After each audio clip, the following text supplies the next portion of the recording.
A palavra de Deus de hoje é Salmos, capítulo 67, versículo 1 e 2. Vamos ler junto, versículo 1 e 2. Salmos 67, versículo 1 e 2. Vamos lá? Vamos ler junto? Que Deus tenha misericórdia de nós e nos abençoe, e faça resplandecer o seu rosto sobre nós, para que sejam conhecidos na terra os teus caminhos, a tua salvação entre todas as nações. Amém. Hoje o pastor Esdras, bem conhecido por nós, né? Já foi presbítero aqui da nossa igreja, trará a palavra de Deus. Vamos recebê-lo com salva de palmas, irmãos, por favor.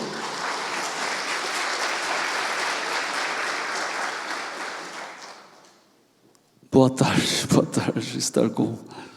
É um imenso prazer estar com vocês nessa... Já é tarde, né? Nessa tarde.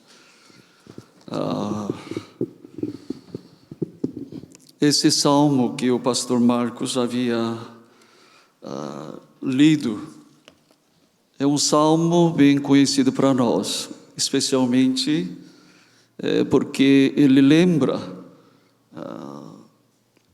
a bênção apostólica, a bênção araônica que está no livro de Números 6, não é? Diz assim: seja Deus gracioso para conosco, nos abençoe, faça resplandecer sobre nós o rosto, para que se conheça na terra o caminho, e em todas as nações a tua salvação. Eu creio que é uma oração de salmista muito preciosa em dois aspectos. Primeiro, ele ora, ele pede a Deus a graça de Deus, a bênção de Deus, especialmente para que ele possa proclamar essa bênção para outras nações, não para somente o povo de Israel. Segunda observação, a bênção e a graça que ele está pedindo não é a respeito da sua segurança, suas bênçãos pessoais do povo israelita, mas bênção de conhecer o caminho de Deus, bênção de conhecer a salvação de Deus. Certamente Deus já ouviu a primeira parte da oração, porque se nós olharmos Antigo Testamento, certamente nós podemos ver como Deus tem derramado tua graça e bênção para esse povo de Israel. Deus escolheu Israel como povo exclusivo de Deus, apesar de que eles não tinham nenhum méritos. E também Deus fez aliança com os patriarcas deles, não é? Prometendo a bênção. E ainda quando eles eram escravos dentro do Egito, Deus usou Moisés para libertá-los. Deus levou para Monte Horeb, e lá Deus deu, através de Moisés, as leis, os mandamentos, que na verdade são o caminho de Deus, ensino de Deus, que liga para a salvação. Não somente israelitas, mas eu e vocês, como Igreja de Cristo Jesus, Deus nos tem abençoado com sua graça e com sua bênção, não é? Talvez somos mais privilegiados do que israelitas, porque nós já conhecemos o verdadeiro caminho de Deus, salvação, através de Jesus Cristo, não é? A Bíblia fala, né, que Jesus disse: eu sou o caminho, verdade e a vida. Ninguém pode vir ao Pai senão por mim. Verdadeiro caminho de Deus para a salvação, Jesus Cristo. Nós temos esta grande bênção em Cristo Jesus, não é? Deus majestoso, Criador do universo, que nós acabamos de cantar. Ele se esvaziou ao ponto de se tornar um homem servo, morrer na cruz, contando a história de salvação, não é? Trazendo salvação para nós. Aliás, toda a Bíblia está escrita uma história, que seria a história de salvação. Nós conhecemos bem que temos 66 livros da Bíblia, escritos por 40 autores diferentes, do contexto diferente, da época diferente. Todos eles, 66 livros, contam o quê? Um tema: história de salvação. Essa história de salvação nós podemos chamar também como a meta-narrativa. Nós sabemos que história e narrativa são sinônimos, não é? Narrativa de Deus, que narra a redenção do ser humano, é a meta-narrativa, narrativa das narrativas, que Deus escreveu. Se fez pequeno, morreu na cruz, mostrando seu amor perfeito. Não é? Na narrativa de Deus tem a esperança verdadeira, não é? Eu sei que muitos adolescentes têm tentado suicídio. Nós fomos numa escola em Araras, cidade de Araras, fizemos trabalho evangelístico e nós, com adolescentes, várias tentativas de suicídio, usando gilete, tentando cortar pulso. Nós perguntamos para elas: por que você tentou se suicidar? Porque não vejo a esperança. Meu pai é alcoólatra, minha mãe vive fazendo drogas, meu padrasto está preso, minha mãe trabalhando. Não vejo nenhuma esperança na minha vida. Quando não vê a esperança, quando acaba a esperança, acaba com a vida, não é isso? Mas o que mais entristece nós é que as pessoas estão procurando a esperança no mundo, não é? Sucessos, dinheiro, nos relacionamentos. Nós sabemos que essas esperanças são falsas, esperanças vazias, passageiras, não são duradouras. Quando vê que essas esperanças acabam, as pessoas pensam cometer suicídio. Mas a esperança que está na narrativa de Deus é a esperança verdadeira, é a esperança viva e eterna. O Pedro, primeira carta, capítulo 1, versículo 3 a 5, ele apresenta assim: bendito Deus e Pai de nosso Senhor Jesus Cristo, segundo a sua muita misericórdia, nos regenerou para uma esperança viva. Nós temos essa esperança viva, imperecível, eterna, duradoura. Ninguém pode tirar de nós, que está em Cristo Jesus, seja em condições de adversidades. Nossa esperança em Cristo Jesus não se apaga. Também temos a vida eterna em Cristo Jesus. Jesus disse que eu vim para que vocês tenham vida e a tenham em abundância. A vida de Deus, a vida eterna, abundância. Apesar de que as situações sejam adversas, eu tenho essa vida de Deus em mim. Sou em Cristo Jesus. Qual é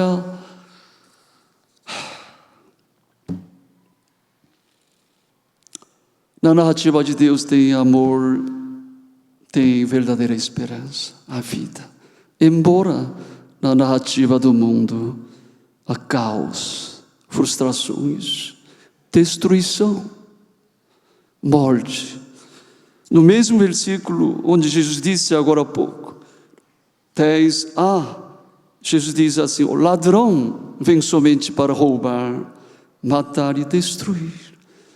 A quem Jesus está se referindo a esse ladrão? O ladrão é príncipe da potestade de ar, o diabo, príncipe do mundo que está reinando. O mundo, não é?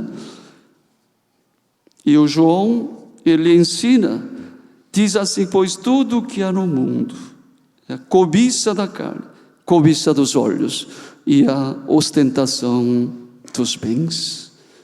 O diabo está procurando para pegar suas presas, para derrubar, destruir. Quais são as armadilhas que ele usa?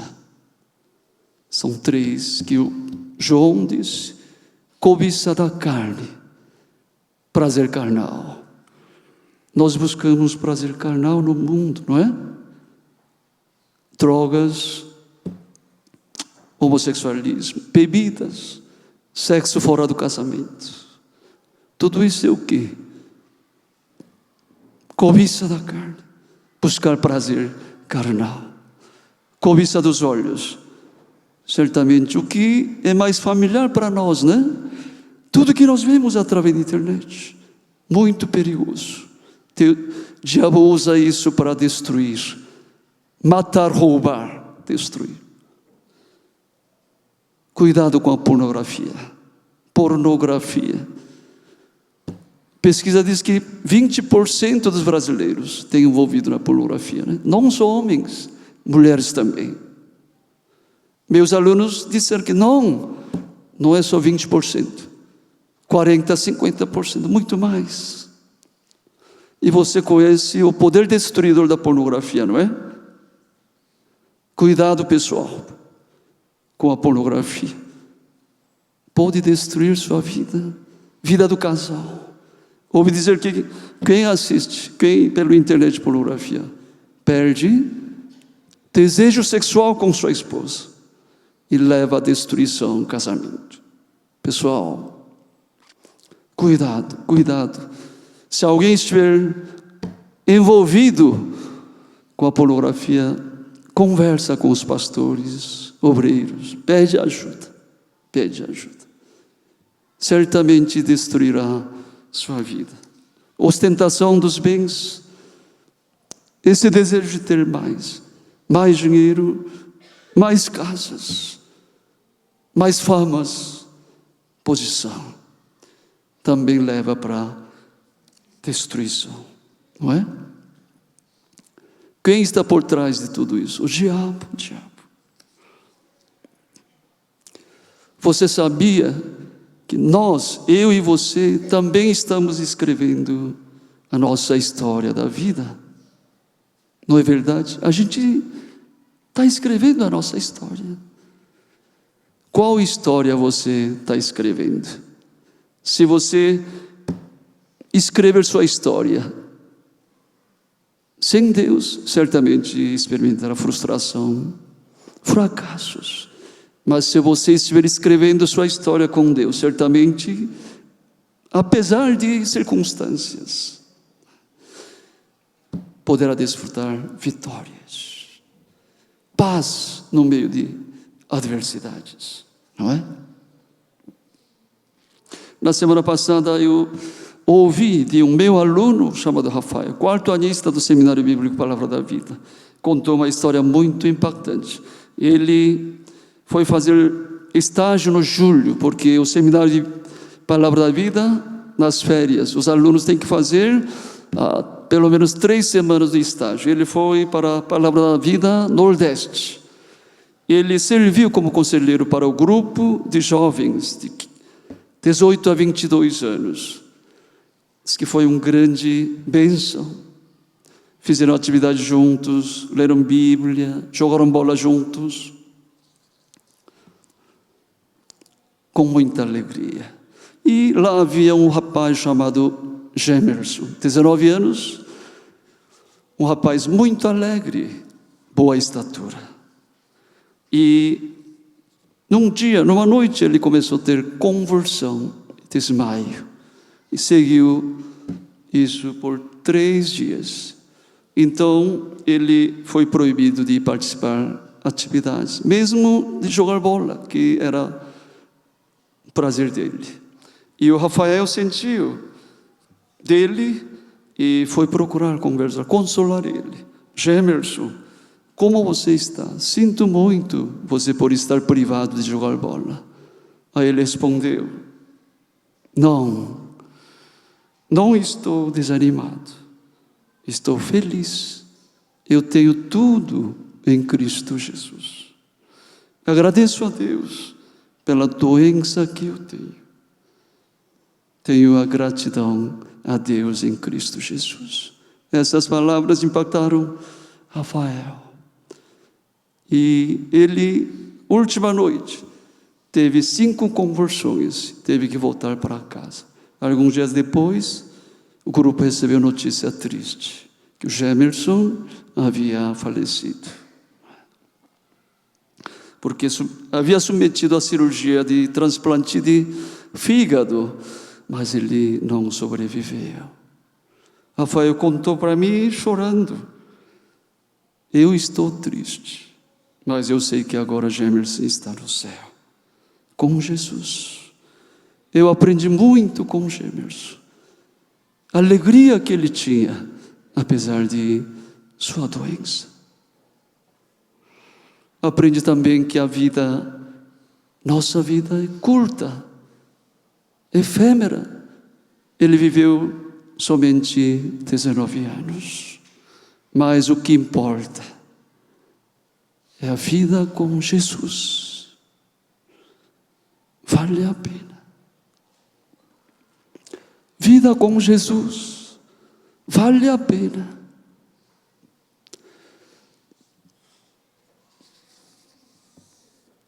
E você tem Jesus na sua vida? Eu não estou perguntando para você se você frequenta essa igreja por muito tempo. E não estou perguntando se você está servindo aqui, talvez como time de louvor. Apenas estou perguntando se Jesus é seu teu Salvador, seu Senhor da vida. Se você está andando com Jesus. Como Gemerson disse, em Jesus você tem tudo. Essa é a minha pergunta. A narrativa de Deus não está terminada. O que falta para completar a narrativa de Deus? Versículo 2. Para que se conheça na terra o teu caminho, todas as nações a tua salvação. Deus nos derramou sua graça e a bênção, e nos deu um propósito sagrado: proclamar o Evangelho de Cristo para todas as nações. O coração de Deus está dirigido aos perdidos. Nós conhecemos isso através de Lucas 15. Há 3 parábolas, né? Havia um pastor, tinha 100 ovelhas. Quando perdeu uma ovelha, deixou 99 e foi atrás da ovelha perdida. Procurou, achou, voltou feliz, fez a festa. Uma mulher tinha 10 dracmas, perdeu uma dracma. Ele deixou tudo para procurar. Ela deixou tudo, varrendo a casa toda, até achar a perdida. O pai tinha um filho pródigo. Ele agora estava esperando todos os dias lá fora, esperando esse filho perdido chegasse. Esse é o coração de Deus para com os perdidos. Jesus, Mateus 9:37 diz assim: na verdade, colheita é grande, mas os trabalhadores são poucos. Rogai ao Senhor das colheitas que mande trabalhadores para a colheita. Deus está convidando você para participar da narrativa de Deus. Muitos já têm respondido para essa chamada de Deus. Muitos alunos por exemplo, do seminário, estão indo nos países islâmicos. Esse ano também André e Lara foram para Marrocos. Outros indo para a região amazônica. Werner e Regine está servindo com índios xerentes. Eles foram para traduzir a língua xerente, Antigo Testamento. Pode levar 20 anos. Nós podemos perguntar para eles. Eles têm 2 filhos pequenos. Levaram. Será que vale a pena todo esse sacrifício? Vale a pena. Eles responderão. Como está a sua vida? Qual é seu propósito da vida? Qual é sua razão de viver? Você está vivendo uma vida que vale a pena?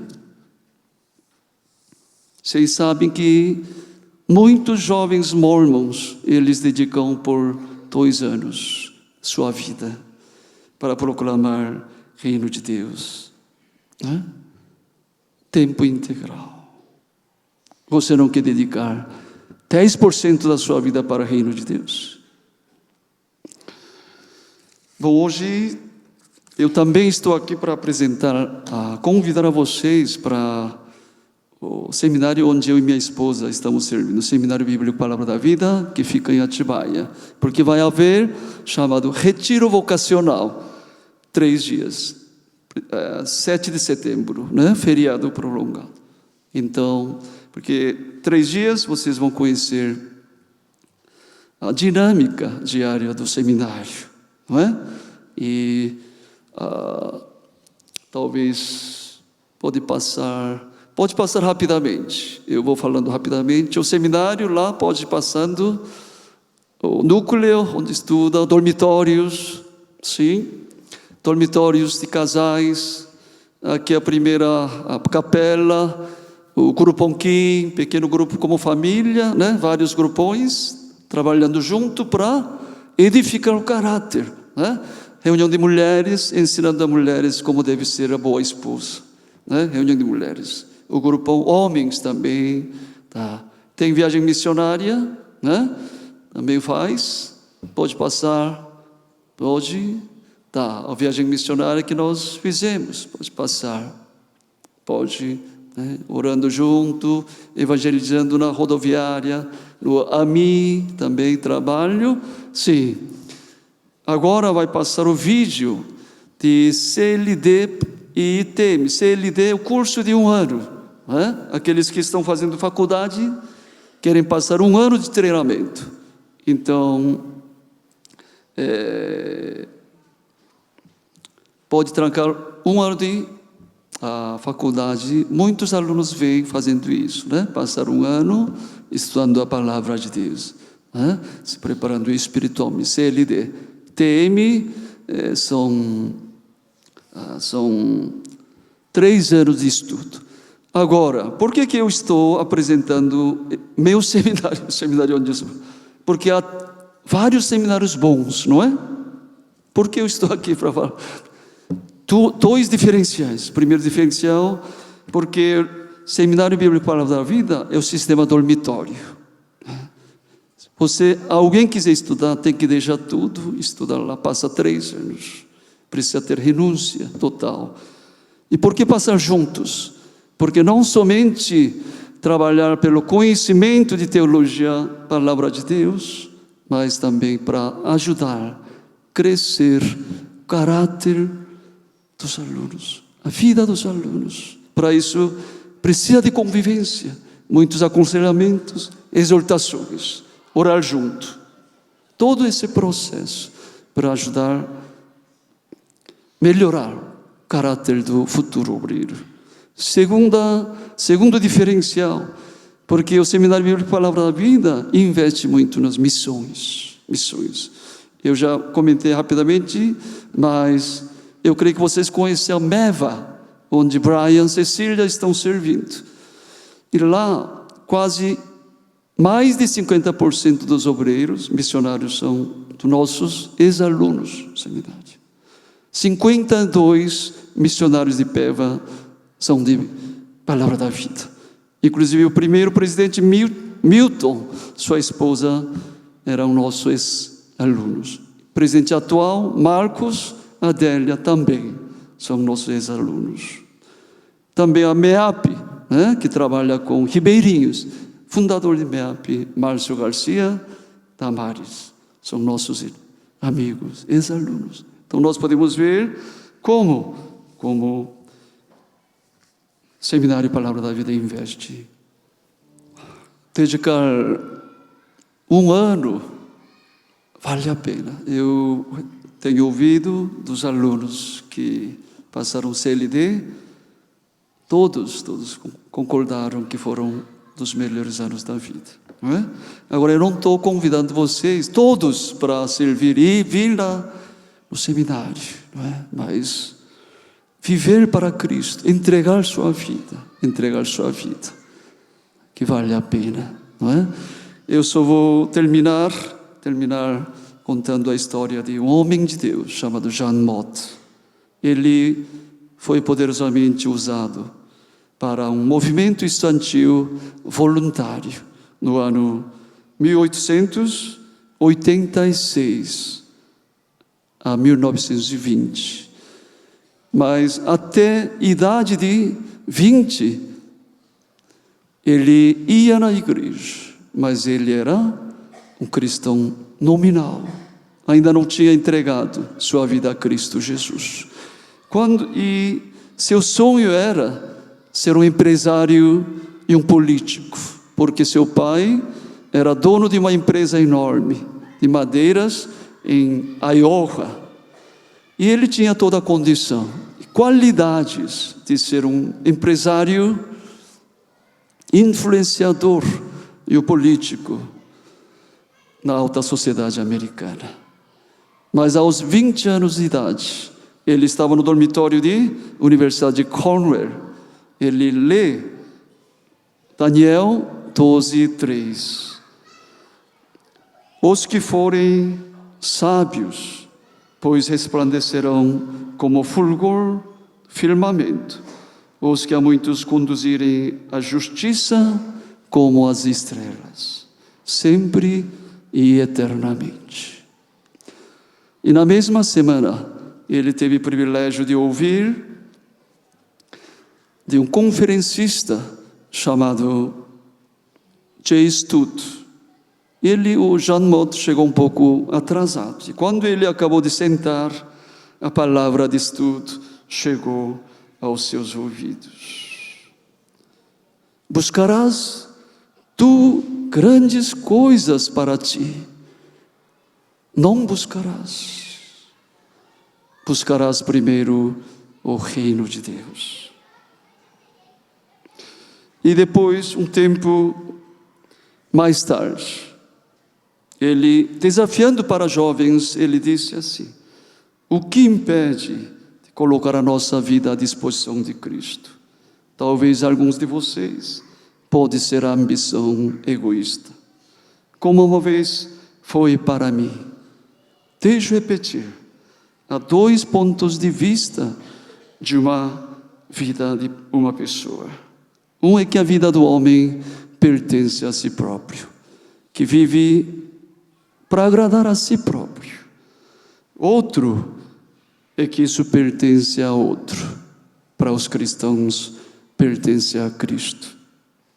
Antes, embora eu segurava o nome de cristão, mas eu tinha, primeiro ponto de vista, uma ambição egoísta.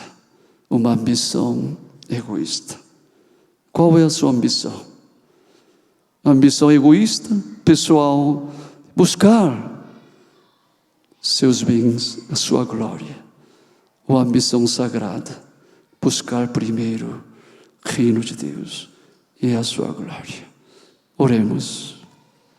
Senhor Deus, nós agradecemos pela narrativa de Deus, a metanarrativa, a redenção que trouxe nós a vida e o propósito da vida. Nos abençoe, para que nós tenhamos ambição sagrada para buscar primeiro o reino de Deus e a sua glória.